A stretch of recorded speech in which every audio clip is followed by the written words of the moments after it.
Now for a prism, uh, this is how a prism we draw. Okay, the here we have AB and AC as the refracting surfaces, and B acts like the base. Okay, we draw a ray which is going like this, and over here we'll draw a normal. A normal is always perpendicular to the surface like this, and this is the angle of incidence. So I'll just make this bigger so it's easier for us to follow. Yeah. Okay, I will draw this part as dotted.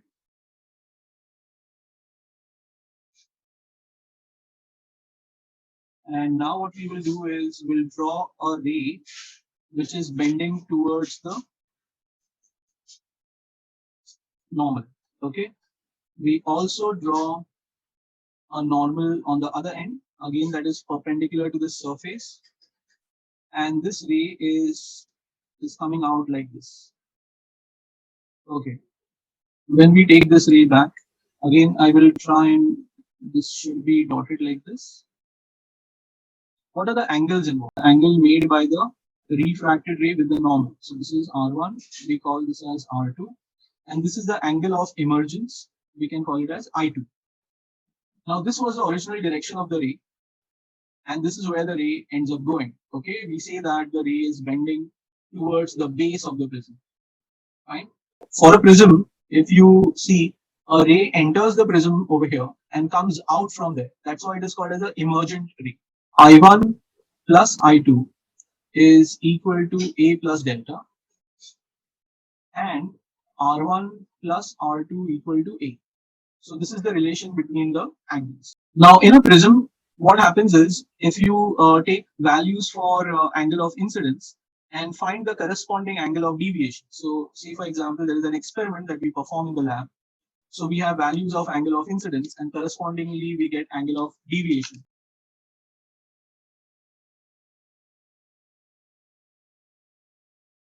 When you will perform this experiment, you will plot pins over here, and that will be the angle of incidence. And you see from this side, okay, and you will place two more pins such that all the four pins will appear in one line.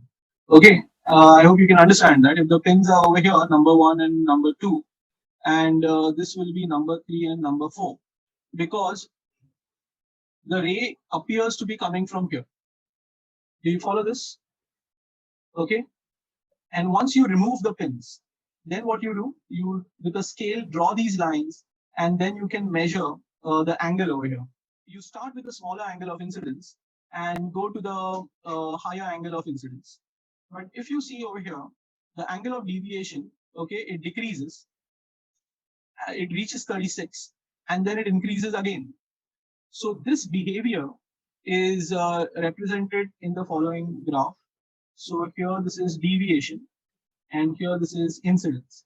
So if we plot these values, we get a graph which is like this. So if I draw a line, it will be a curve like this. Okay, so again, how do you read this curve? As the angle of incidence increases, angle of deviation decreases. It reaches a minimum value, and that minimum value is angle of deviation. Okay, and then it increases again. As you increase the angle of incidence, the angle of deviation also increases. So this graph will come to draw. Okay, you will also get to write a statement. So remember one thing: whenever you are writing a statement for other things, it's always simple that when A increases, B increases, or A increases, B decreases. But in this case, you have to write the complete statement. Earlier, the deviation increases, reaches a minimum value, and then it increases again.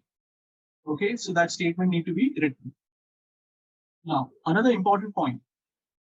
This diagram, when we have over here, so now when there is minimum deviation, this ray of light is going to refract such that it is parallel to the base. Parallel to the base. And of course, this ray will bend on the other side and it will be taken back. And when you take it back, is angle of minimum deviation. Angle of minimum deviation. And whenever there is minimum deviation, these formulas which I wrote, they are going to change in the following way. Okay, let me just tell you how they will change. So at minimum deviation, I1 is equal to I2 equal to I. So this is what we saw over here. Look at this. The deviation is equal to 47. Okay, this is 47. So that means if this is 30 degree, this will be 77 degree on the other end.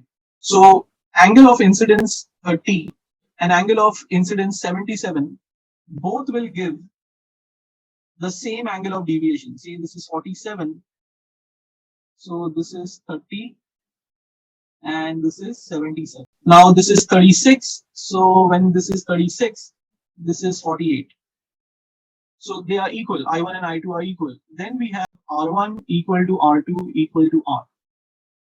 And therefore, the formula changes to 2I is equal to A plus delta M and 2R is equal to A.